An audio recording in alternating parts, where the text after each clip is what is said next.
Tema kita adalah Israel pejuang Allah, jangan coba-coba lawan Israel, tapi subtemanya adalah pembelaan Tuhan atau keberpihakan Tuhan di tengah-tengah ancaman yang mengerikan yang dihadapi oleh Israel dalam teks ini. Kekasih Tuhan,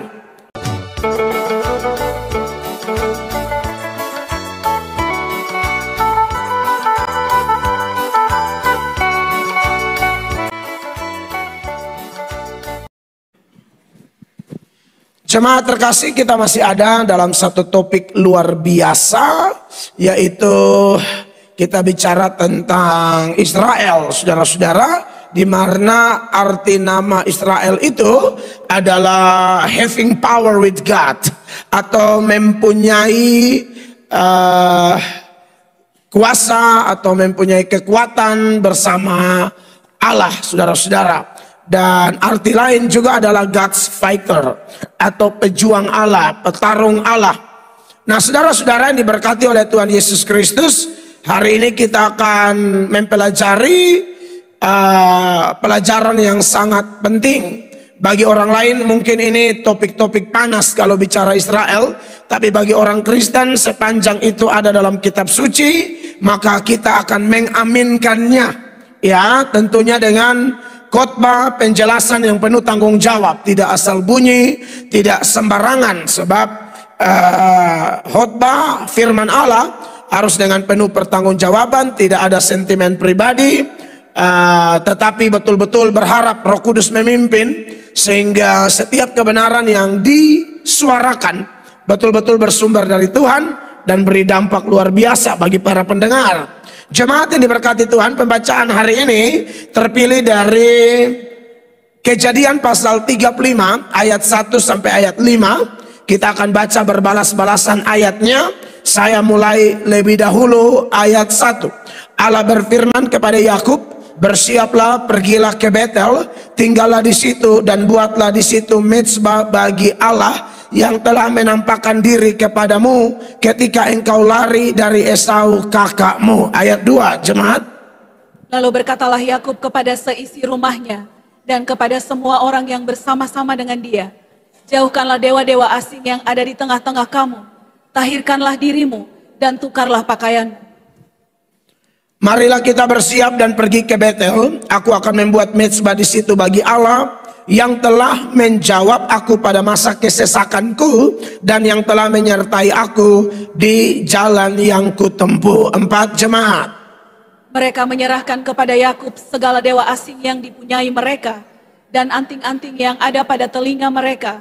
Lalu Yakub menanamnya di bawah pohon besar yang dekat Sikem. 5, 2, 3. Sesudah itu berangkatlah mereka, dan kedahsyatan yang dari Allah meliputi kota-kota sekeliling mereka, sehingga anak-anak Yakub tidak dikejar. Bapak Ibu jemaat yang diberkati oleh Tuhan Yesus Kristus, tema besar kita adalah Israel pejuang Allah, jangan coba-coba lawan mereka. Itu tema bukan bilang Israel itu hebat dari kekuatannya sendiri, tidak sama sekali. Itu karena Tuhan memang mau membela, Tuhan memang mau menolong, Tuhan memang mau berpihak kepada mereka. Makanya mereka itu berkemenangan. Dan seringkali kalau mereka hadapi musuh-musuh di sekitar mereka dan musuh-musuhnya kalah, padahal musuh-musuhnya tuh lebih banyak, lebih hebat, lebih kuat, tapi kok bisa menang? Sekali lagi, itu bukan Israel hebat, tapi yang pertama karena memang Tuhan membela mereka, dan yang kedua karena kefasikan dari bangsa-bangsa di sekeliling itulah makanya Tuhan mengalahkan bangsa-bangsa itu. Kalau Israel sendiri dikenal sebagai bangsa yang tegar tengkuk. Kalau Anda membandingkan dengan data lain, ketika Israel sudah menjadi bangsa yang besar dan dalam kepemimpinan Musa, Tuhan ingatkan melalui Musa, kasih tahu mereka kalau mereka sudah masuk ke tanah itu, lalu mereka kasih kalah itu bangsa-bangsa yang lebih kuat, yang lebih hebat dari mereka, bukan jasa-jasa mereka, bukan sama sekali, tetapi karena memang Tuhan bela mereka dan karena kefasikan bangsa-bangsa lain itu. Makanya kalau kita lihat dalam Ulangan pasal 9 mulai ayat 1, firman Allah memberi keterangan sebagai berikut. "Dengarlah hai orang Israel, engkau akan menyeberangi sungai Yordan pada hari ini untuk memasuki serta menduduki daerah bangsa-bangsa yang lebih besar dan lebih kuat daripadamu, yakni kota-kota besar yang kubu-kubunya sampai ke langit. Iya, itu kota-kota besar, kota bentengnya kuat sekali. Ya, lalu ayat 2. Suatu bangsa yang besar dan tinggi, orang enak yang kau kenal dan yang tentangnya kau dengar orang berkata, siapakah yang dapat bertahan menghadapi orang enak? Iya, itu lagi-lagi menuturkan kehebatan atau kelebihan bangsa-bangsa lain di sekitar Israel dibanding dengan Israel sendiri. 3. Maka ketahuilah pada hari ini bahwa Tuhan Allahmu, dialah yang berjalan di depanmu laksana api yang menghanguskan. Iya. Dia akan memunahkan mereka dan dia akan menundukkan mereka di hadapanmu. Demikianlah engkau akan menghalau dan membinasakan mereka dengan segera, seperti yang dijanjikan kepadamu oleh Tuhan. Iya, lalu Tuhan kasih ingat mereka bilang begini, ayat 4, jemaat terkasih. Janganlah engkau berkata dalam hatimu, apabila Tuhan Allahmu telah mengusir mereka dari hadapanmu, karena jasa-jasakulah Tuhan membawa aku masuk menduduki negeri ini. Padahal karena kefasikan bangsa-bangsa itulah Tuhan menghalau mereka dari hadapanmu. Iya, bukan karena jasa-jasamu atau kebenaran hatimu. 5. Bukan karena jasa-jasamu atau karena kebenaran hatimu engkau masuk menduduki negeri mereka, tetapi karena kefasikan bangsa-bangsa itulah Tuhan Allahmu menghalau mereka dari hadapanmu, dan supaya Tuhan menepati janji yang diikrarkannya dengan sumpah kepada nenek moyangmu, yakni Abraham, Ishak dan Yakub. Lalu ayat 6, 2, 3 sama-sama jemaat, jadi ketahuilah bahwa bukan karena jasa-jasamu Tuhan Allahmu memberikan kepadamu negeri yang baik itu untuk diduduki. Sesungguhnya engkau bangsa yang tegar tengkuk. Ini juga peringatan bagi kita Israel rohani hari-hari ini, ya, bahwa saya dan saudara kalau juga mendapatkan berkat, pencapaian, kesuksesan, keberhasilan dalam panggilan kita masing-masing sebagai pendeta, sebagai pejabat, sebagai pengusaha, sebagai apapun talenta yang Tuhan percayakan kepada kita, jangan sekali-kali menganggap diri kita terlalu hebat sehingga kita layak diangkat. Tidak layak semua ini, ya. Apa yang Tuhan lakukan kepada Israel, hal yang sama Tuhan lakukan kepada kita orang Kristen. Hanya bedanya kalau kita belajar Israel, mereka masih pakai perang fisik, kalau Kristen kan tidak. Karena Israel yang sekarang pun masih mengaminkan perang fisik, karena mereka hanya terima kitab perjanjian lama dari PL itu, Kejadian sampai Maliaki. Mereka tidak percaya Yesus sebagai Mesias. Yesus sebagai Mesias mengajarkan jangan balas jahat dengan jahat. Tapi Benyamin Netanyahu mengatakan segala sesuatu ada waktu menurut kitab pengkhotbah. Ada waktu berdamai, ada waktu perang. Sekarang ini dia bilang waktunya perang. Nah itu latar belakang. Kalau kita kan tidak ikut-ikutan kayak begitu, saudara-saudara, ya. Memang kalau ada agresi dari bangsa lain menyerang Indonesia, lalu tentara polisi kita berperang, itu perang yang dibenarkan, karena perang membela diri. Saudara mau dibunuh lalu saudara bela diri, itu tidak dosa. Atau karena ketentuan hukum, satu pelanggaran hukum lalu dijatuhi hukuman mati, dan dapat dibuktikan secara jelas bahwa terdakwa misalnya layak dijatuhi hukuman mati, itu pun alkitabiah, tidak ada masalah. Tapi tentunya tidak mudah itu, ya. Harus dengan hati nurani yang bersih, berdoa, cek dasar-dasar hukum dengan baik. Kalau dasar kitab suci, hukuman mati mau perjanjian lama, perjanjian baru masih berlaku. Saya pernah khotbah itu panjang lebar. Nah, saudara yang diberkati oleh Tuhan Yesus Kristus, menarik bahwa bukan Israel hebat, tapi Tuhan Allah hebat, saudara-saudara. Bahkan dari nats yang mau kita bahas, Kejadian 35 ayat 1 sampai ayatnya yang kelima itu, di ayat 5 jelas dikatakan di sana, sesudah itu berangkatlah mereka dan kedahsyatan yang dari Allah meliputi kota-kota sekeliling mereka, sehingga anak-anak Yakub tidak dikejar. Garis bawahi, sehingga anak-anak Yakub tidak dikejar. Saudara lihat di sini pembelaan Tuhan. Israel dan anak-anaknya masih dalam jumlah kecil, sedikit sekali. Sedangkan musuh mereka di sekitar tanah Kanaan itu banyak. Tapi karena ada penyertaan Tuhan, ada keberpihakan Tuhan inilah, maka mereka aman, saudara-saudara, ya. Maka tema kita adalah Israel pejuang Allah, jangan coba-coba lawan Israel. Tapi subtemanya adalah pembelaan Tuhan atau keberpihakan Tuhan di tengah-tengah ancaman yang mengerikan yang dihadapi oleh Israel dalam teks ini, kekasih Tuhan. Nah, untuk memahami khotbah ini, saya akan mulai dengan poin pertama, dan perlu saya kasih ingat sesuai janji saya minggu lalu, bahwa khotbah minggu ini adalah pasal 34 dan pasal 35 dari kitab Kejadian. Tapi Anda jangan takut, jangan khawatir. Wah, kalau 2 pasal, beliau kadang-kadang khotbah 1 ayat saja bisa lama, apalagi 2 pasal. Saya tidak bermaksud membahas secara ayat per ayat, tapi akumulasi dari cerita di dalam Kejadian 34 dan Kejadian 35 sebagian yang sudah kita baca tadi. Saya akan menyoroti 2 bagian besar saja. Yang pertama, ya, anggota keluarga Israel dilecehkan, anggota keluarga Israel diganggu, 1 kota dibantai kasih habis. Itu poin. 1 anggota keluarga Israel dilecehkan atau diganggu, 1 kota dibantai sampai habis. Pembantaian yang saya maksud itu, saudara, tidak dilakukan oleh banyak orang. Hanya 2 anak Israel, yaitu Simeon dan Lewi. Israel itu walaupun sedikit berbahaya, ya, berbahaya sekali. Sampai seorang tokoh muslim di Indonesia, videonya viral di TikTok, namanya Buya Syakur. Buya Syakur mengatakan, itu bangsa-bangsa ajaib. Kalau kita Kristen sudah tahu kenapa dia ajaib. Bukan karena dia sendiri, tapi ada Tuhan yang ajaib di balik mereka. Seluruh negara-negara Arab gabung gak bisa menang. Lawan Mesir aja jumlah penduduk Israel itu cuma 10% kurang dari jumlah Mesir. Israel 9 jutaan, Mesir sudah 100. Terakhir saya pergi itu 112.000 kayaknya. Tidak ada apa-apanya. Harusnya dari kuantitas yang ada, belum lagi gabung dengan Jordan, gabung dengan itu segala macam, Libanon, bla bla bla bla. Harusnya rata, nggak rata-rata tuh. Harusnya rata, harusnya cepat hancur. Itu semua negara-negara itu dengan senjata lengkap tidak hancur. Apalagi di Indonesia yang pakai meriam bambu baru dari sawah gitu loh. Itu kan konyol. Lu mau demo sampai kiamat pun susah. Susah. 1 keluarga Israel dilecehkan, 1 kota dibantai habis hanya oleh 2 anak Israel, yaitu Simeon dan Lewi. Perhatikan, mari kita lihat pasal 34 mulai ayat 25. Ada cerita pembantaian di sana.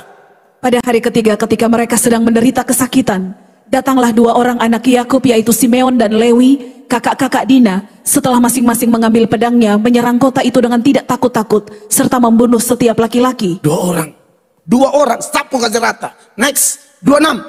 Juga Hemor dan Sikem anaknya, dibunuh mereka dengan mata pedang, dan mereka mengambil Dina dari rumah Sikem lalu pergi. 27. Kemudian datanglah anak-anak Yakub merampasi orang-orang yang terbunuh itu, lalu menjarah kota itu, karena adik mereka telah dicemari. Karena adik mereka telah dicemari, saudara-saudara. Ganggu adik mereka sih, mereka tidak bikin masalah.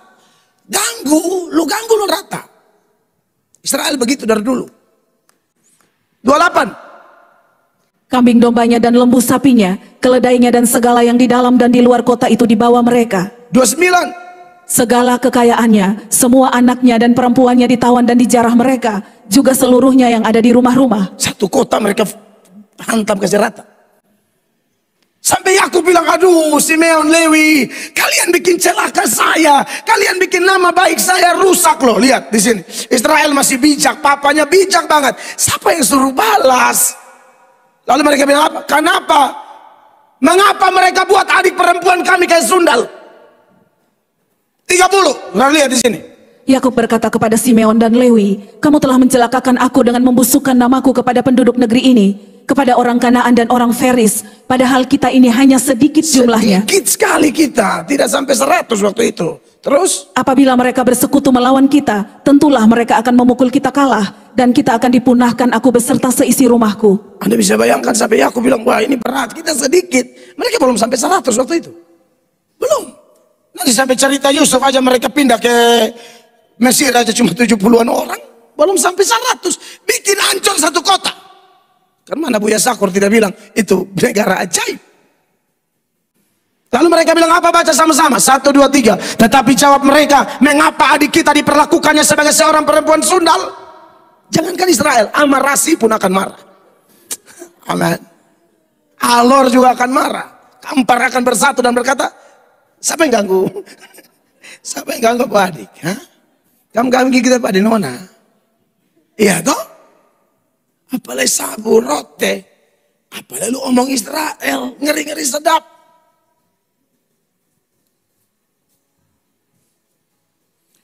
Bagaimana ceritanya kok adik perempuan mereka? Jadi Lewi, Simeon, Ruben, Yehuda, Dina itu satu bapak satu mama.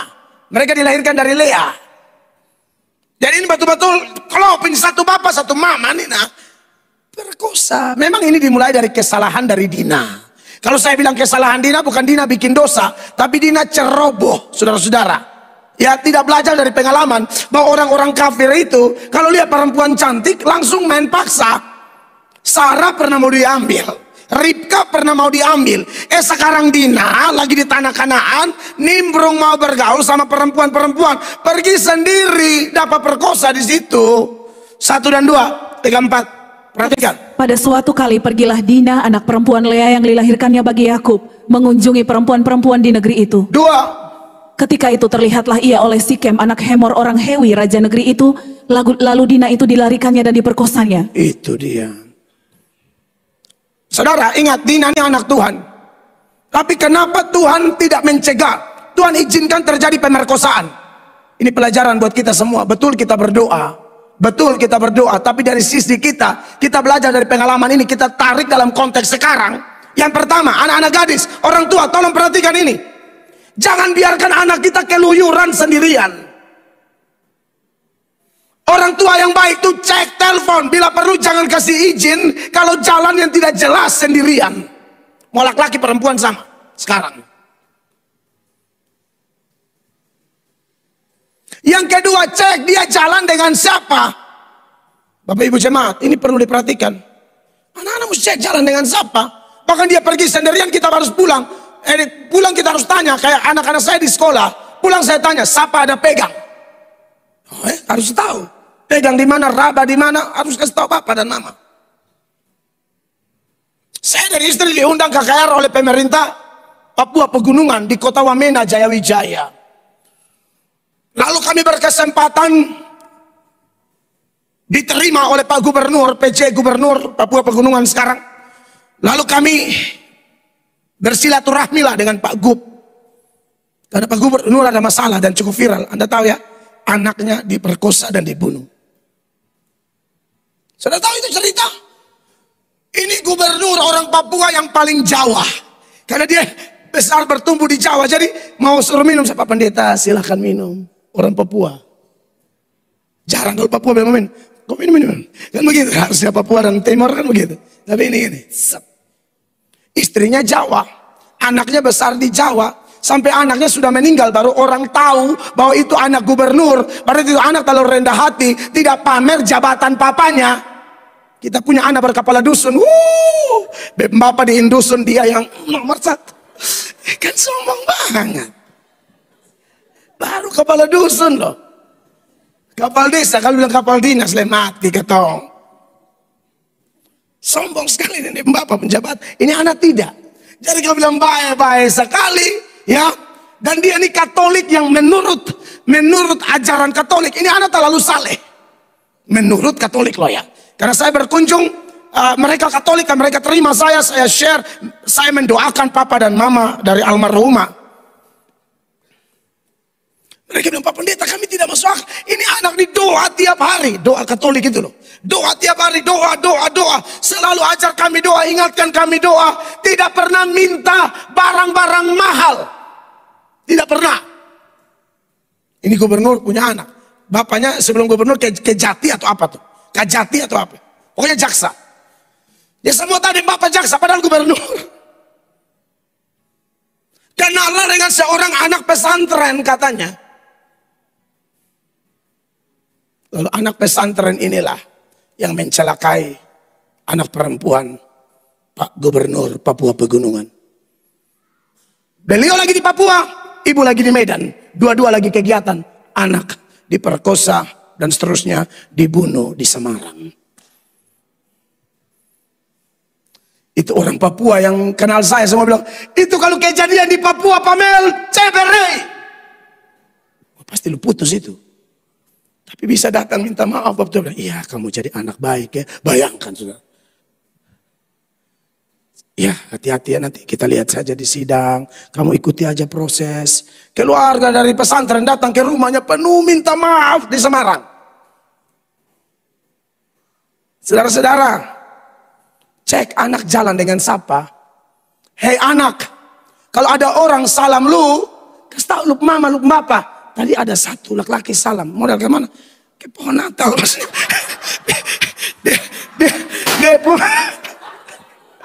Dia pembareok.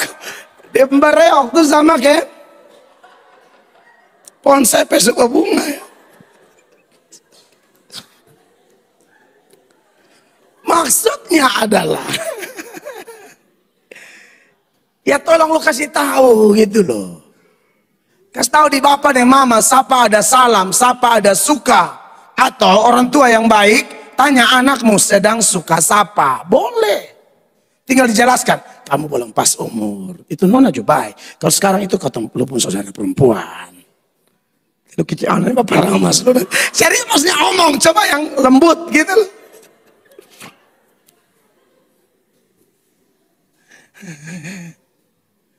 Jadi saudara cek yang bergaul dan sapa. Kalau anak yang selengean datang dari mama belum begini, dan semua perempuan lu terbaik. Ini hati-hati ini orang. Ini hati-hati orang selengean kayak begini nih. Besok akan makan, besok akan tidur sebelum lu bilang ho. Maksudnya dia senembak gitu lah.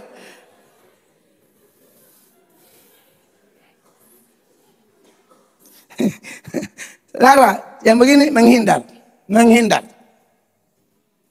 Saya tahu ada kenalan saya punya anak perempuan, itu yang suka dia tuh, minta maaf beta harus bilang, ini orang agak terganggu. Suka banget ini perempuan. Dan perempuan yang cantik, yang menurut ukuran orang NTT itu cantik. Nah ini laki-laki ini yang mestinya ketong tuh kan di rumah tuh kan ada kaca, minimal kaca spion gitu loh. Minimal spion motor kan. Kalau bukan motormu ya motor orang. Coba lu lirikan sedikit. Pilih spion, lirikan matamu. Kan kelihatan di situ. Ini sonde ngaca, sonde apa. Pasang saya nona foto. Nona langsung kenal sama dia.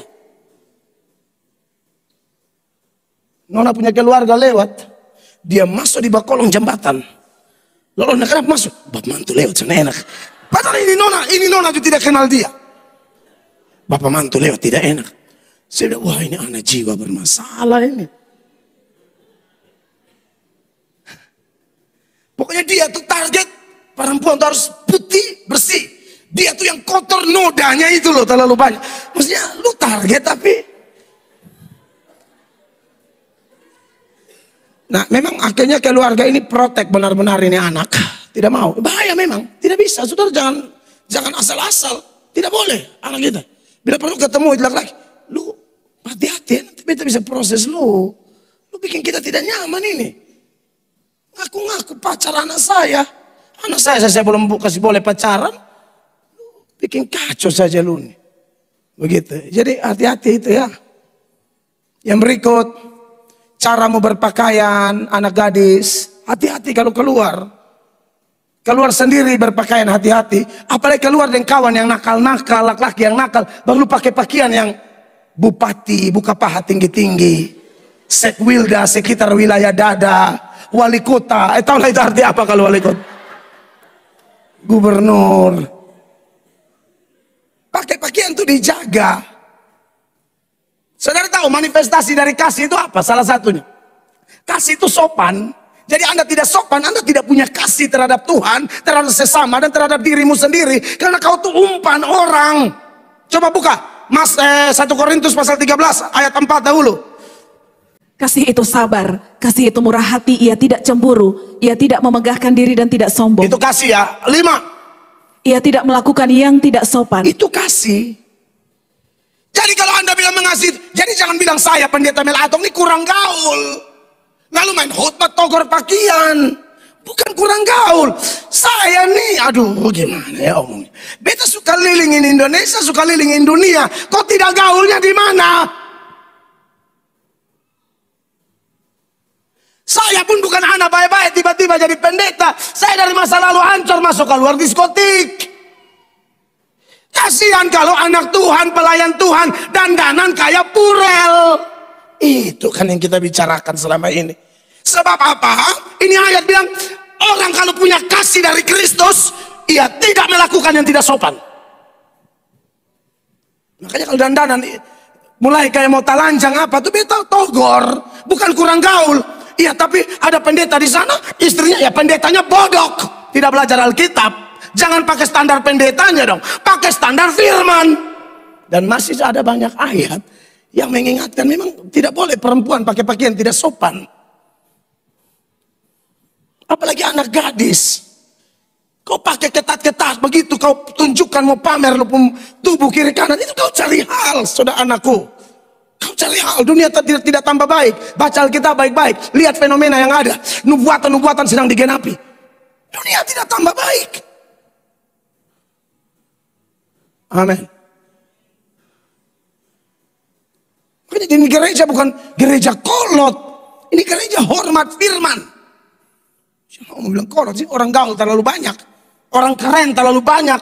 Orang sukses terlalu banyak di sini.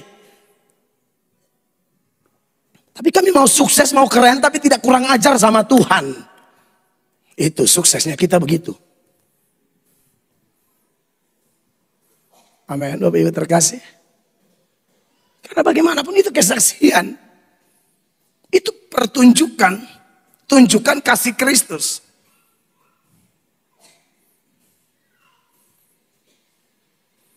Jalan dan sapa, cek. Pakaian bagaimana, cek. Lu kalau duduk, cara duduk tuh lu mesti jaga cara duduk. Jangan ke kiper kesebelasan timnas. Maksud saya gini. Besok saya jelaskan lah, saudara semangat ya, dari katawa saya tahu. Cara duduk tuh hati-hati. Bilang sama anak perempuan kita, duduk baik-baik, tutup baik-baik. Kalau terlalu ketat, tak usah lipat begini, ini justru bahaya. Lu jalan begini, saya lu tahu. Ini kan omong betul. Amin. Duduk baik-baik, saya tutup tangan begini. Mama dan Bapak handuk tuh lu gabung, baru lu tutup. Amin. Jangan sehat begini nih, salah di mana? Ini benar.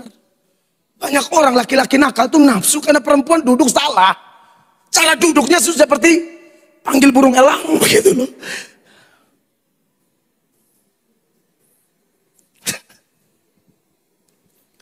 Jadi Dina tidak dosa, hanya ceroboh. Dina tidak dapat perkosa, anak Tuhan, bukan anak setan Dina. Perempuan pilihan Allah sebenarnya.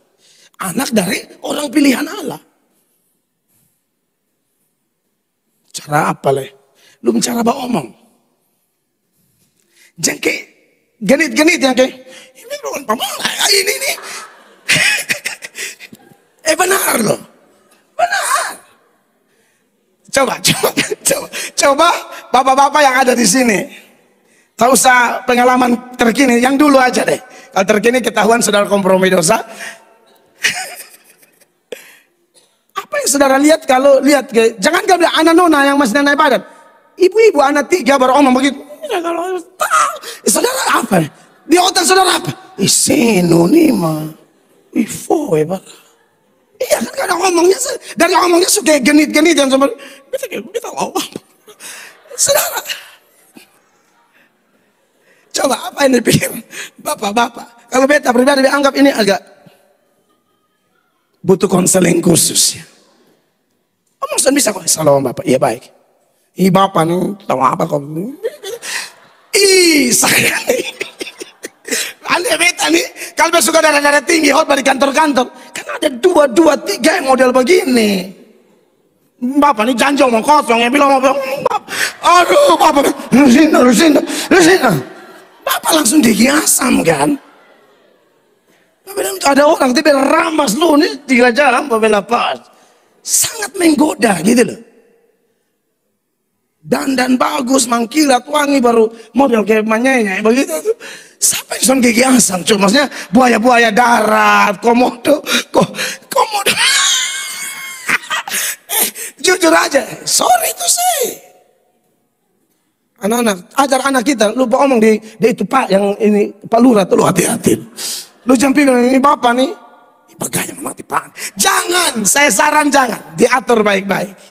Serius loh, serius, saya omong hati-hati. Saya baca ini bukan komentar teolog abal-abal, teolog-teolog yang sangat ketat belajar Alkitab ngomong hal-hal praktis seperti ini. Jangan bikin genit-genit diri. Adik-adik nona ya, tahan diri, tahan dan berjuang. Serius, dan masih banyak hal lain. Mungkin Bapak Ibu sudah ada di kepala Bapak Ibu, ini juga. Ya itu bisa ditambahkan sebenarnya.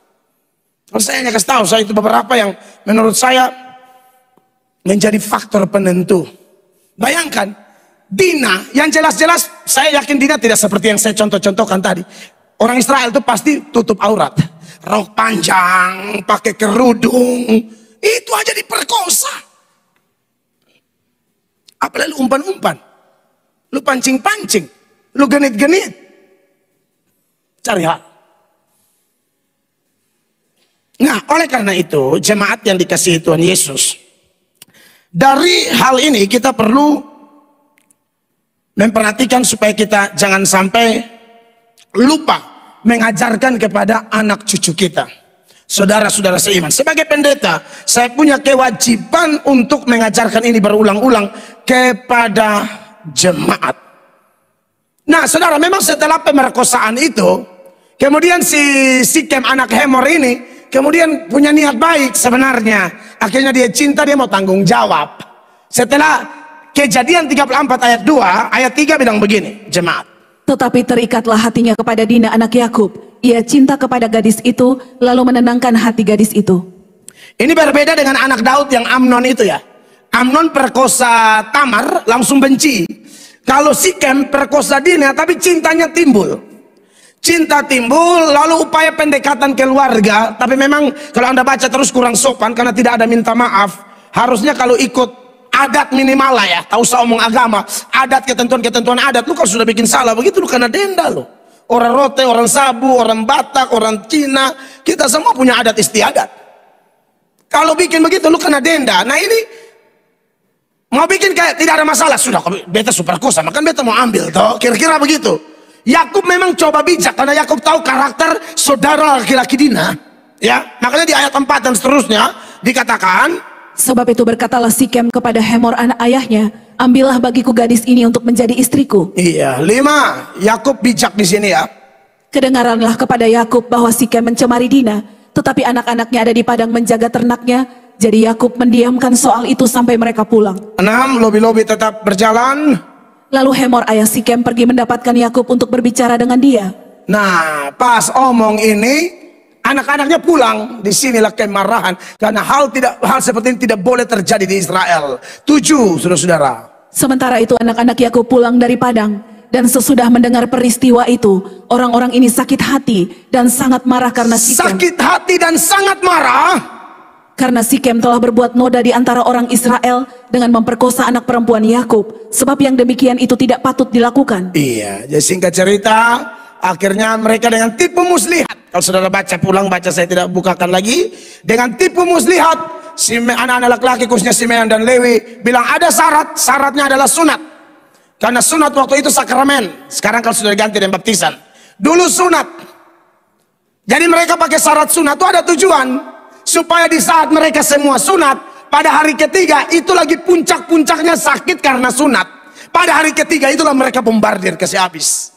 Jadi ini kelihatan juga dari anak-anak Israel, Simeon dan Lewi, mulutnya rohani karena pakai sakramen, tapi hatinya jahat. Jadi ada orang mulut rohani tapi hati tidak rohani. Ya, kayak lembut omong, pada hatinya jahat. Kita harus mengasihi. Omong kayak lembut padahal jahat. Lebih baik teguran nyata-nyata daripada kasih tersembunyi. Ngomong apa adanya, jangan putar-putar munafik. Mereka ini jahat tapi bilang apa? silakan ini bikin saja supaya kita sama-sama. Padahal tidak. Itu strategi. Mereka bantai, kasih habis satu kota. Nah sekarang pertanyaannya, setelah mereka bantai, apakah perbuatan ini dibenarkan? Tidak Bapak Ibu. Tidak. Kita tidak bela Israel membabi buta. Tolong dicatat ini. Makanya nonton ini khotbah baik-baik. Saya mau kasih penekanan di sini. Harusnya seperti Yakub, bijak, tenang, ada solusi. Bukan dengan panas, marah seperti itu, lalu terjadi pembantaian gila-gilaan. Sekali lagi, saya tidak sedang mengkhotbahkan ini supaya membangkitkan gairah dari kita yang mungkin pro Israel, lalu kita tidak cek apakah Israel membunuh orang hari-hari ini, itu bunuh karena apa? Kalau bunuh dengan tidak berperi kemanusiaan, Kristen tidak boleh bela. Tidak boleh. Apa buktinya bahwa itu perbuatan salah? Nanti di sekitar akhir hidup dari Yakub, Yakub mau turunkan berkat dari Allah kepada anak-anaknya. Di Kejadian 49, Yakub mulai panggil satu-satu, dan khusus Simeon dan Lewi, Yakub bilang, terkutuklah kemarahan kalian. Jangan bawa aku marah seperti mereka Tuhan. Jadi kita tidak bela babi buta loh ya. Bela yang benar, yang tidak benar, mau sapa kayak sapa, mau Israel pun kita tidak bela. Kejadian 49 mulai ayat 1 Bapak Ibu, perhatikan. Kemudian Yakub memanggil anak-anaknya dan berkata, datanglah berkumpul supaya aku beritahukan kepadamu apa yang akan kamu alami di kemudian hari. Dimulai dari Ruben. Ruben bikin dosa apa? Meniduri salah satu istri papanya. Dan ini adalah sungguh-sungguh pelanggaran, sehingga hak kesulungannya tidak lagi dimiliki olehnya, tapi diseberangkan kepada anak-anak Yusuf, yaitu Efraim, Manasye. Perhatikan ayat 2. Berhimpunlah kamu dan dengarlah ya anak-anak Yakub, dengarlah kepada Israel ayahmu. 3. Ruben, engkaulah anak sulungku, kekuatanku dan permulaan kegagahanku. Engkaulah yang terutama dalam keluhuran, yang terutama dalam kesanggupan. Itu bicara tentang kesulungan ya. Anak sulung biasa begitu, apalagi dalam konteks Israel. 4. Engkau yang membual sebagai air, tidak lagi engkau yang terutama. Kenapa? Sebab engkau telah menaiki tempat tidur ayahmu. Iya. Waktu itu engkau telah melanggar kesuciannya. Dia telah menaiki petiduranku. Iya, itu jelas, itu berkat hilang. Ya, persinahan menghilangkan banyak berkat sudah pasti, apalagi incest seperti itu. Ya, 5. Simeon dan Lewi bersaudara, senjata mereka ialah alat kekerasan. Ini mengacu kepada kasus tadi, Kejadian 34 itu, mereka bantai satu kota. Ya, 6. Janganlah kiranya jiwaku turut dalam permupakatan mereka. Janganlah kiranya rohku bersatu dengan perkumpulan mereka. Ya. Sebab dalam kemarahannya mereka telah membunuh orang, dan dalam keangkaraannya mereka telah memotong urat ketinging lembu.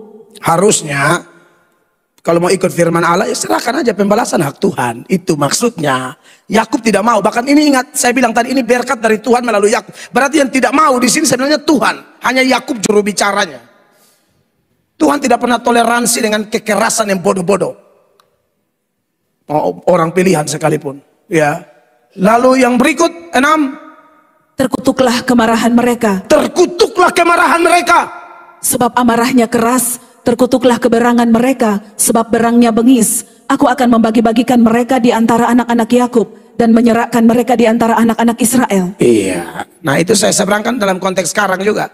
Bapak Ibu kalau tidak tahu apa-apa tentang kasus di Israel Hamas, kita tidak usah omong banyak-banyak. Ya. Paling bijak bagi kita orang Kristen Israel rohani, serahkan kepada Tuhan. Tuhan yang tahu cara memperlakukan Israel. Amin. Juga jangan kutuk-kutuk membabi buta kalau kita tidak tahu duduk berdiri. Ya, kita ini kan tidak dididik benci Palestina, benci man, tidak ada. Kristen kasihi semua orang. Ya, itu ajaran Alkitab. Tapi memang lebih prioritas saudara seiman. Seturut Galatia 6 ayat 10. Sama-sama baca. 1, 2, 3. Karena itu selama masih ada kesempatan bagi kita, marilah kita berbuat baik kepada siapa? Semua orang. Tetapi terutama kepada kawan-kawan kita seiman. Jadi kita tidak perlu kayak pro Israel misalnya, lalu kita taruh bendera Palestina jadi keset, kita masuk, kita lap kaki seperti yang orang lakukan kepada Israel. Tidak perlu. Karena yang lakukan kepada Israel pun belum tentu mereka tahu duduk berdiri masalah sekarang. Maksud saya adalah kalau memang itu perbuatan terkutuk, nanti Tuhan yang balas. Amin. Kita tidak usah campur sesuatu yang kita tidak tahu dengan pasti. Tutup mulut. Doakan supaya perdamaian terjadi. Itu saja cukup. Amin. Kita tidak pro mana-mana, kita pro kebenaran. Jadi kekasih-kekasih Tuhan, itu poin pertama bahwa satu kota dibantai habis karena ada anggota keluarga Israel dilecehkan, tapi ternyata perbuatan itu tidak sesuai firman. Tuhan tidak mau. Nah, poin kedua, karena sudah model begitu, tapi anehnya poin ini menarik. Israel dan keluarga tidak disentuh, tidak diganggu, tetap aman. Ya, sekalipun bangsa-bangsa sekitarnya marah. Kenapa? Karena Tuhan tetap membela mereka, sekalipun mereka tetap salah. Wow. Mereka salah, tapi Tuhan bela, kekasih Tuhan. Ini kelihatan di ayat 5 tadi ya, perhatikan. Sesudah itu berangkatlah mereka, dan kedahsyatan yang dari Allah meliputi kota-kota sekeliling mereka, sehingga anak-anak Yakub tidak dikejar. Iya, saudara lihat, kedahsyatan Tuhan mengelilingi ya, atau meliputi kota-kota sekeliling mereka. Maksudnya kedahsyatan Tuhan itu ketakutan dari Tuhan. Tuhan buat orang-orang sekitar itu takut sama Israel. Ya, ini sering terjadi. Misalnya waktu dalam kepemimpinan Yosua utus 2 pengintai pergi ke Yeriko, lalu Rahab bilang apa? Dalam Yosua 2 ayat 9 dan 11. 9. Dan berkata kepada orang-orang itu, aku tahu bahwa Tuhan telah memberikan negeri ini kepada kamu, dan bahwa kengerian terhadap kamu telah menghinggapi kami, dan segala penduduk negeri ini gemetar menghadapi kamu. Kengerian terhadap kamu telah menghinggapi kami. Kalau kami lihat kalian tuh kami ngeri. Kenapa? Itu kengerian dari mana? Kengerian dari Allah. 11. Ketika kami mendengar itu, tawarlah hati kami, dan jatuhlah semangat setiap orang menghadapi kamu, sebab Tuhan Allahmu ialah Allah di langit di atas dan di bumi di bawah. Kenapa orang takut kamu? Kenapa orang ngeri dengan Israel? Karena Tuhan Allahmu ada di pihakmu. Jadi Tuhan sering melakukan ini, kekasih-kekasih Allah. Tapi yang menjadi pertanyaan bagi kita dan Bapak Ibu jemaat, tentu pengen tahu alasan apa mereka salah tapi Allah tetap berpihak kepada mereka. Mereka salah tapi Allah bela. Yang pertama, saudara-saudara, yang pertama karena mereka itu orang pilihan Allah. Saudara, penebusan dalam Kristus itu ya, Bapak Ibu perhatikan, penebusan dalam Kristus itu juga berlaku surut. Kalau kita bertanya, orang perjanjian baru yang percaya Yesus kan selamat, tapi orang perjanjian lama selamat karena apa? Selamatnya sama, karena percaya Yesus. Karena ada data-data yang mengingatkan orang perjanjian lama pun percaya Yesus, dan gara-gara percaya Yesus inilah mereka selamat, jemaat terkasih. Makanya kalau kita lihat di dalam surat Ibrani ya, Ibrani pasal 11 ayat 26, perhatikan. Ia menganggap penghinaan karena Kristus sebagai kekayaan yang lebih besar daripada semua harta Mesir, sebab pandangannya ia arahkan kepada upah. Iya, di sini Musa. Musa itu menganggap penghinaan karena Kristus. Musa punya zaman, Yesus belum ada. Tapi ternyata penebusan Kristus itu berlaku surut ke sana di zaman perjanjian lama. Maka orang perjanjian lama selamat pun karena percaya Yesus. Apalagi kalau bahas iman dalam seluruh Ibrani 11, iman yang dimaksud itu adalah iman kepada Kristus. Maka Simeon dan Lewi, sekalipun mereka sudah salah, mereka orang pilihan Allah. Jadi orang pilihan Allah tetap dilindungi, saudara-saudara. Maka tidak ada orang yang mengejar mereka. Yang kedua, alasan kedua. Alasan kedua adalah yang bersalah cuma 2 orang, Simeon dan Lewi. Sisa yang lain tidak ada yang bikin salah. Bahkan Yakub sendiri menginginkan perdamaian.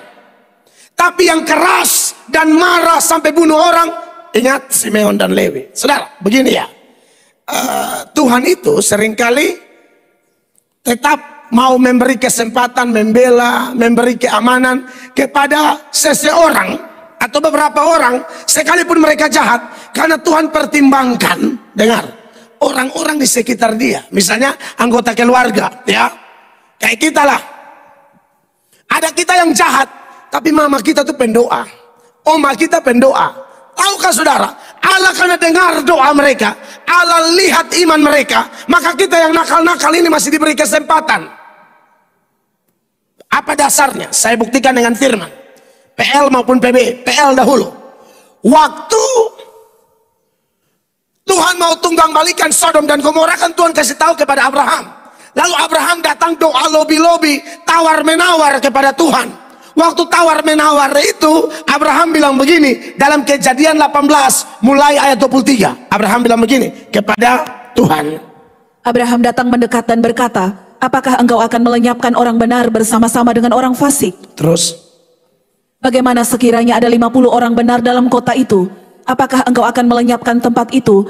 Dan tidakkah engkau mengampuninya karena ke-50 orang benar yang ada di dalamnya itu?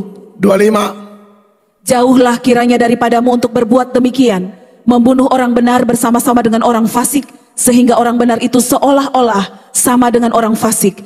Jauhlah kiranya yang demikian daripadamu, masakan hakim segenap bumi tidak menghukum dengan adil. Lalu Tuhan bilang apa 26 Bapak Ibu? Tuhan berfirman, jika kudapati 50 orang benar dalam kota Sodom, aku akan mengampuni seluruh tempat itu karena mereka. Sudah lihat? Kota Sodom itu jumlahnya puluhan ribu mungkin. Tapi andai kata ada 50 orang bertobat, satu kota aman. Saya pikir-pikir ini ya, saya ingat negeri kita ini, Kupang NTT Indonesia. Andai kata tidak ada orang benar di negeri, Anda sudah tahu bagaimana nasib negeri ini, hancur. Makanya saudara jangan remehkan yang namanya persekutuan doa, persekutuan doa. Karena mereka itu berteriak terus buat pemerintah, doa di hadapan Allah, selamatkan pemerintah, selamatkan anak-anak di gang-gang, di deker-deker, Tuhan selamatkan ini keluarga-keluarga Kristen, selamatkan rumah-rumah tangga, tolong orang yang di penjara. Saudara, mungkin gara-gara orang-orang inilah saudara dan saya masih aman, kalau yang kepala batu khususnya. Tapi saya harap saudara di sini kita jadi pendoa, doa kita tuh sangat mantap. Tuhan dengar doa kita, Tuhan lihat kesalehan kita, Tuhan lihat pelayanan kita, Tuhan lihat totalitas kita melayani Tuhan. Itu yang bikin Tuhan timbang-timbang, kalau tidak yang lain habis semua. Coba kalau satu kota nih semua jahat tidak melayani Tuhan, seluruh terkutuk. Saudara masih ingat toh kota Meros, Hakim-Hakim 5 ayat 23. Satu kota tidak ada yang melayani, satu kota Allah bilang kutuk semua. Perhatikan. Kutukilah kota Meros, firman malaikat Tuhan. Kenapa? Kutukilah habis-habisan penduduknya, karena mereka tidak datang membantu Tuhan sebagai pahlawan. Makanya 2 kali gempa bumi, menurut saya itu sudah tanda-tanda dari Tuhan itu. Serius loh Bapak Ibu. Seroja kemarin, bencana kiri kanan. Jadi Bapak Ibu yang tukang berdoa, jangan berhenti berdoa ya. Kalau Bapak Ibu masih cinta ini negeri. Karena kita mulai malas, Tuhan kasih hancur, gampang. Dunia ini air bahas, Tuhan kasih habis satu dunia. Apalagi pulau model kebuayan. Karena NTT model kebuaya tuh. Tuhan injak di ekor, selesai. Kalau saudara cinta NTT, cinta Indonesia, jadilah pendoa terus. Makanya kalau saya suruh berdoa kasih orang tuh bukan omong kosong. Abraham lobi-lobi, 50, 40, 30 turun sampai 10 juga Abraham berhenti minta. Karena hanya ada berapa? 4 pun ini satu masih foil, Lot pun tua. Tambah di anak 2 juga foil berat. Jadi yang tidak memenuhi syarat. Jadi itu kenapa Tuhan melindungi mereka. Karena hanya 2 yang salah. Tapi yang lain semua sebenarnya menginginkan perdamaian tadi. Tuhan perhitungkan Yakub dan yang lain. Makanya Simeon dan Lewi pun Tuhan kasih aman. Tidak ada penyerangan balik. Yang ketiga, rencana Allah itu tidak bisa gagal. Allah sudah tetapkan ada 12 suku. Nah kalau mereka Allah tidak bela, Allah izinkan itu orang bunuh, habis tidak ada Israel. Pelajarannya apa? Dosa kita, kegagalan kita, kesalahan kita tidak akan merubah rencana Allah. Saya tidak omong ini supaya saudara sengaja bikin dosa. Sama sekali tidak. Ya, saya tidak ajar ini supaya jemaat bikin dosa. Seperti yang saya bilang tadi, selain data PL ada data perjanjian baru toh, ada rumah tangga beda agama ternyata. Ya, dalam 1 Korintus 7 ayat 14. Tapi ternyata salah satu pasangan yang tidak beriman ini dikuduskan karena ada pasangan yang beriman. Perhatikan ini ayat. Karena suami yang tidak beriman itu dikuduskan oleh istrinya, dan istri yang tidak beriman itu dikuduskan oleh suaminya. Andai kata tidak demikian, niscaya anak-anakmu adalah anak-anak cemar, tetapi sekarang mereka adalah anak-anak kudus. Ya, tapi ini perlu diberi catatan ya. Ini bukan pernikahan beda agama. Ini kasusnya dulu mereka dua-dua tidak seiman. Sama-sama agama lain atau percaya lain. Lalu seiring berjalan waktu mereka sudah berumah tangga sah nih menurut agama mereka. Pas seiring berjalan waktu istrinya bertobat. Ngerti ya? Larangan beda agama tidak boleh pacaran, kawin pun tidak boleh. Ini ayat bukan dukungan, beda agama harus tahu latar belakangnya seperti ini. Salah satu bertobat. Nah, yang bertobat ini Tuhan perhitungkan. Makanya yang belum bertobat juga Tuhan lindungi. Jadi saudara yang keluarga belum bertobat tapi Anda bertobat dahulu, keluarga Anda masih aman karena Anda. Jaga baik-baik itu. Tetap jadi berkat, tak usah sombong tapi jaga baik-baik. Karena bisa jadi Allah memulihkan satu demi satu. Ya. Jadi saudara-saudara, itu alasan mengapa mereka salah tapi Tuhan bela. Yang kedua, apa yang mereka melakukan? Apa yang mereka lakukan sehingga pembelaan Tuhan begitu nyata bagi mereka? Ada dua hal dalam pembacaan kita. Yang pertama, mereka memilih mentaati Tuhan sekalipun di tengah-tengah bahaya. Ulang. Mereka memilih mentaati Tuhan sekalipun di tengah-tengah bahaya. Saudara-saudara, di Kejadian pasal 35 ayat 1, ini ayat bilang begini, Tuhan menuntut janji Tuhan kepada Yakub. Perhatikan. Allah berfirman kepada Yakub, bersiaplah, pergilah ke Betel, tinggallah di situ dan buatlah di situ mezbah bagi Allah yang telah menampakkan diri kepadamu ketika engkau lari dari Esau kakakmu. Maksud saya adalah Tuhan menuntut janji Yakub kepada Tuhan. Ya. Nah saudara, pada waktu Tuhan menuntut janjinya Yakub, natsarnya Yakub, Yakub itu lari dari Esau, lalu di Betel, di Kejadian 28 ayat 21-22 tuh Yakub bikin janji. Lalu sudah lewat kurang lebih 10 tahun, Yakub tidak menepati. Tuhan tagih. Dan Tuhan tagih ini saat mereka lagi bersembunyi. Perhatikan dulu Kejadian 28 21-22. Sehingga aku selamat kembali ke rumah ayahku, maka Tuhan akan menjadi Allahku. 22 dia janji apa? Dan batu yang kudirikan sebagai tugu ini akan menjadi rumah Allah. Dari segala sesuatu yang engkau berikan kepadaku, akan selalu kupersembahkan 1/10 kepadamu. Itu di Betel. Yakub sudah lupa karena sibuk, karena segala macam. Tuhan tagih. Bapak Ibu jemaat, saya kasih ingat ya, jemaat kita semua ini pasti ada dosa. Dan kalau kita berdosa minta ampun, sebesar apapun, sekotor apapun dosa kita, Allah ampuni semua. Sejauh timur dari barat dia buang dosa kita. Jauh ke dalam tubir laut dia membuang dosa-dosa kita. Dosa merah seperti kermisi dia putihkan seputih salju. Tapi ingat, janji kita kepadanya dia tidak lupa.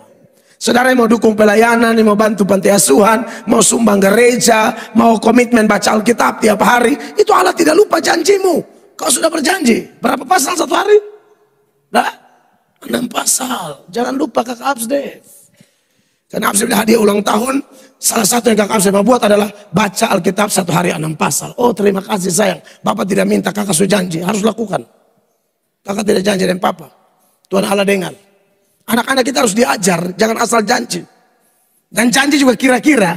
Untuk lebih 6 pasal, 60 beta yang stres. Untuk lebih 6 pasal itu masuk akal sayang, cukup ya, tahan di situ dulu. Tak usah janji-janji. Atau mau janji apa, konsultasi dengan Bapak dulu ya. Bapak bilang maju-maju, jangan, tidak usah. Takutnya minta melewati kekuatan, itu kan merugikan. Karena Bapak Ibu sudah tahu toh, janji-janji lalu tidak buat, bikin apa-apa Allah kasih rusak. Bisnis rusak, ini rusak. Itu ada ayatnya, Pengkhotbah 5 mulai ayat 3 dan seterusnya. Jangan coba-coba tidak menepati janji. Kalau engkau bernasar kepada Allah, janganlah menunda-nunda menepatinya. Ya. Karena ia tidak senang kepada orang-orang bodoh, tepatilah nasarmu. Terus? Lebih baik engkau tidak bernasar daripada bernasar tetapi tidak menepatinya. 5. Janganlah mulutmu membawa engkau ke dalam dosa, dan janganlah berkata di hadapan utusan Allah bahwa engkau khilaf. Apakah perlu Allah menjadi murka atas ucapan-ucapanmu dan merusakkan pekerjaan tanganmu? Merusakkan pekerjaan tangan, kita tidak mau ya. Jadi Bapak Ibu cek-cek dulu, jangan sampai ada ekonomi kita berantakan karena, coba ingat-ingat dulu, pernah janji apa dengan Tuhan? Buat. Aduh jangan macam-macam deh kalau soal janji-janji di hadapan Allah. Makanya orang menyerahkan anak, beta suka bilang, ini janji kepada Allah ya Pak ya. Doakan anak tiap hari, itu bukan janji kepada saya. Saya tidak maha melihat, tidak maha tahu. Tuhan Allah tahu Bapak Ibu. Jangan menyerahkan anak, doa tidak pernah buat anak, bertobat, bangkit, lakukan lagi. Kalau tidak nanti banyak kerugian kita. Tetap masuk surga, tapi banyak rugi secara lahiriah. Mati masuk surga orang percaya kok. Tapi kan kita tidak mau kehilangan berkat-berkat. Kita butuh banyak berkat. Hidup dunia ini beta anak 4 lah. Butuh berkat lah. Makanya saya kalau janji apa, saya bikin usaha, bikin. Pernah gagal? Pernah. Bangkit lagi. Siapa mau rugi?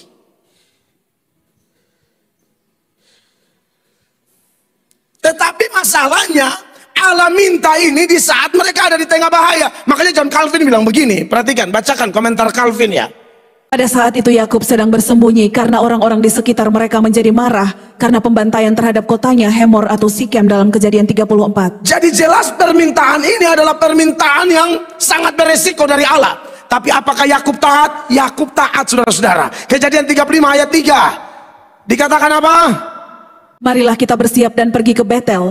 Aku akan membuat mezbah di situ bagi Allah yang telah menjawab aku pada masa kesesakanku dan yang telah menyertai aku di jalan yang kutempuh. Lalu ayat 35 itu mereka berangkat dan kedahsyatan Allah, maksud saya ayat 5, mereka berangkat dan kedahsyatan Allah menyertai mereka. Sesudah itu berangkatlah mereka Ya. dan kedahsyatan yang dari Allah meliputi kota-kota sekeliling mereka sehingga anak-anak Yakub tidak dikejar. Lalu ayat 6 dan 7 mereka sampai Yakub penuhi janji Yakub kepada Tuhan. Sekalipun beresiko, tapi tetap mereka mau taat Tuhan. Lalu sampailah Yakub ke Luz yang di tanah Kanaan yaitu Betel. Yes. Ia dan semua orang yang bersama-sama dengan dia. 7.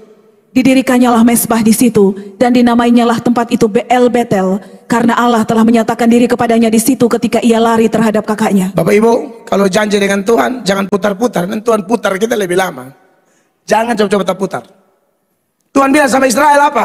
Kau itu sebenarnya cukup 40 hari, tapi karena kau terlalu putar, saya putar kau bikin 40 tahun, dan akhirnya banyak orang mati. Tuhan berikan mereka putar 40 hari karena mereka terlalu putar-putar dengan Tuhan. Ya, makanya kalau kita bandingkan dengan data lain, misalnya di dalam Mazmur 18, mulai ayat 25, ini ayat bilang begini. Karena itu Tuhan membalas kepadaku sesuai dengan kebenaranku, sesuai dengan kesucian tanganku di depan matanya. Terus, Terhadap orang yang setia engkau berlaku setia. ya, Terhadap orang yang tidak bercela engkau berlaku tidak bercela. amin. Terus, Terhadap orang yang suci engkau berlaku suci, tetapi terhadap orang yang bengkok engkau berlaku belat-belit. iya. Jadi saudara jangan belat-belit sama Tuhan. Janji apa? Amin. Saya siap buat Tuhan. Jangan putar-putar. Saudara tipu orang bisa, tipu Tuhan Allah jangan. Tipu orang aja dosa, apalagi tipu Tuhan Allah. Jangan coba-coba, nanti kita menderita. Ya. Jadi firman ini datang buat kita lurus saja deh, supaya aman, diangkat oleh Tuhan. Ya, ayat yang saya maksud tadi bilangan 14, ayat 33. Perhatikan. Dan anak-anakmu akan mengembara sebagai penggembala di padang gurun 40 tahun lamanya dan akan menanggung akibat ketidaksetiaan sampai bangkai-bangkaimu habis di padang gurun. Iya, tidak setia sih. Jadi Tuhan juga berlaku kasar bagi yang tidak setia. 34. Sesuai dengan jumlah hari yang kamu mengintai negeri itu, yakni 40 hari. Satu hari dihitung 1 tahun. Itu ceritanya. Makanya kenapa terputar 40 tahun. Terus, Jadi 40 tahun lamanya kamu harus menanggung akibat kesalahanmu, supaya kamu tahu rasanya jika aku berbalik daripadamu. Bapak Ibu, jemaat terkasih. Jadi teladani Yakub, kalau sudah bernazar apa? Taat sekalipun beresiko, ya. Memang taat beresiko, apalagi saudara orang kerja harus taat bos yang gila-gila. Kalau saudara tidak taat, saudara punya perjalanan dinas di cancel mungkin, saudara non job dipindah tugaskan. Saya tanya dalam nama Yesus, maukah Anda taat sekalipun beresiko?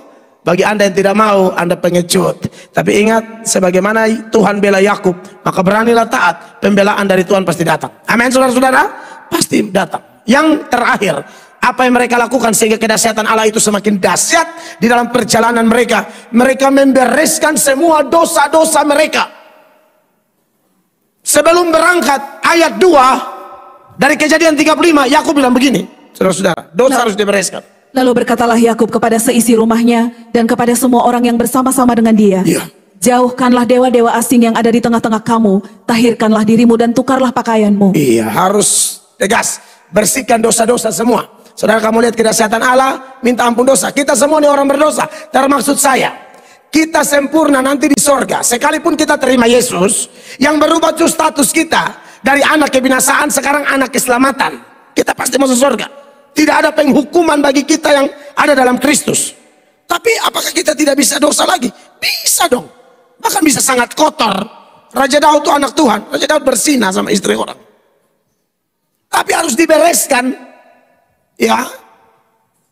Makanya kenapa kita doa di sini harus doa minta ampun dosa. Saya pernah dalam gereja tertentu doanya itu tidak minta ampun dosa, sombong sekali. Kami menyembah Allah yang hidup. Ngomong semua. Beta tunggu nih kapan minta ampun dosa. Karena tidak mungkin kita tidak kotor. Apalagi pertemuan kudus ini. Mungkin kulit luar begini, baju hijau kelihatan rapi. Dalam otak saudara tahu. Dalam hati saya saudara tahu. Saya aja tidak percaya otak saya dan hati saya. Kenapa saudara? Jangan puji siapapun, jangan puji saya. Hipamel itu suci, murni, cahaya, kemuliaan. Beta soalnya ajar begitu. Yang beta ajar kita nih orang kotor. Waktu terima Yesus, ya kita pasti selamat. Tapi kita masih bergumul dengan dosa-dosa kita. Dan sempurnanya Ibrani 12 ayat 23. Ini kita sempurna saat di sorga. Ini ayat bilang apa? Dan kepada jemaat anak-anak sulung yang namanya terdaftar di sorga. Dan kepada Allah yang menghakimi semua orang. Dan kepada roh-roh orang-orang benar yang telah menjadi sempurna. Roh orang benar jadi sempurna di sorga. Di sini belum. Masih ada pendeta iri hati? Ada. Tak usah omong jemaat dulu. Masih ada pendeta selingkuh? Ada. Masih ada pendeta tipu uang? Ada. Saya yakin mereka kalau orang percaya masuk surga. Tapi masih ada itu. Makanya kenapa? Doa, semua yang tugas doa harus minta ampun dosa. Apalagi pertemuan kudus. Mau pelayanan, mau saat teduh, mau baca Alkitab, minta ampun dosa. Kalau tidak ada tidak mengerti. Ingat ya, itu Farisi itu sombong sekali. Doa di Lukas 18 ayat 9 tidak minta ampun dosa. Dan mata Yesus lihat ini orang sombong. Perhatikan. Dan kepada beberapa orang yang menganggap dirinya benar dan memandang rendah semua orang lain, Yesus mengatakan perumpamaan ini. Apa tuh? Ada dua orang pergi ke bait Allah untuk berdoa. Iya. Yang seorang adalah Farisi dan yang lain pemungut cukai. Lihat doa Farisi yang sok suci, dia pikir dia sudah bersih semua. Padahal hatinya hati sombong. Hati memuji kebaikan sendiri. Dan hati menghina orang lain. Ini orang-orang berdosa. Tapi sombong. Orang Farisi itu berdiri dan berdoa dalam hatinya begini. Ya Allah, aku mengucap syukur kepadamu. Karena aku tidak sama seperti semua orang lain. Bukan perampok, bukan orang lalim, bukan pezinah, dan bukan juga seperti pemungut cukai ini. Kelihatannya hebat ya. Kelihatan hebat ya. Aku juga tidak sama kayak ini satu. Aku lain Tuhan. Kalau aku nih malaikat Jibril. Benarkah demikian? Lalu Anda lihat ayat 12. Aku berpuasa 2 kali seminggu. Aku memberikan 1/10 dari segala penghasilanku. Menyombongkan puasa dan perpuluhannya. Anak Tuhan tidak begitu. Puasa-puasa saja. Tak usah menyombongkan puasa. Tak usah lewat berharap tetangga tanya, mau mana? Puasa Esther. Ada loh yang sampai level begitu. Orang son tanya juga, dia bilang, kata ada puasa. Model begitu. Munafik. Lu puasa-puasa aja, tak usah pamer. Apa lu pamer di hadapan Allah? Puasa itu merendahkan diri, bukan menyombongkan diri. Tapi sudah lihat pemungut cukai, dia bilang apa? Tetapi pemungut cukai itu berdiri jauh-jauh. Bahkan ia tidak berani menengadah ke langit. Melainkan ia memukul diri dan berkata, Ya Allah, kasihanilah aku orang berdosa ini. Itu sama dengan dia minta ampun dosa. Kasihan beta orang berdosa. Anda tahu, dia berdoa, Tuhan Yesus bilang apa? Ini orang benar. Lanjut, 14. Aku berkata kepadamu, orang ini pulang ke rumahnya sebagai orang yang dibenarkan Allah. Yes. Dan orang lain itu tidak. Sebab barang siapa meninggikan diri, ia akan direndahkan. Dan barang siapa merendahkan diri, ia akan ditinggikan. Doa Bapa kami itu, kita minta roti, our daily bread. Itu artinya roti harian. Makanan harian. Kalau kebutuhan jasmani boleh minta setiap hari. Kebutuhan rohani boleh minta setiap hari. Siapa percaya diri? Saya tidak percaya diri saya.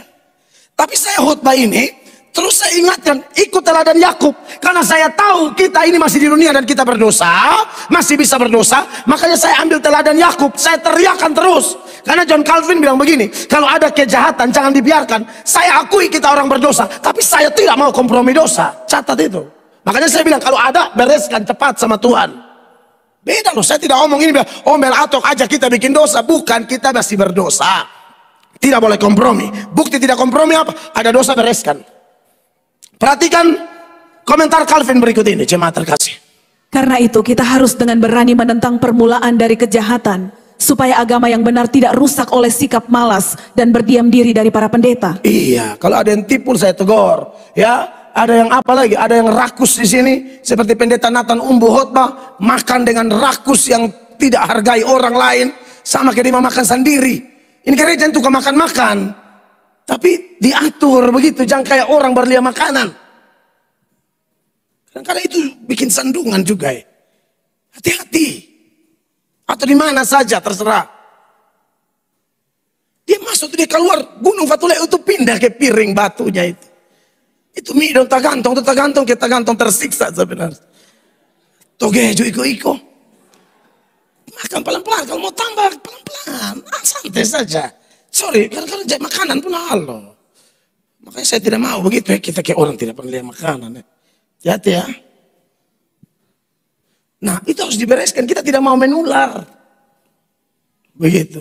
Ada pelayan yang sambar-sambar, kau istirahat dulu. Kalau kau mau bertobat, disuruh istirahat, kau setia gereja. Suruh istirahat, tidak muncul gereja, lu memang setan, kepala batu kau. Kita suruh istirahat, terus lu merenung diri, lu belum siap pelayanan.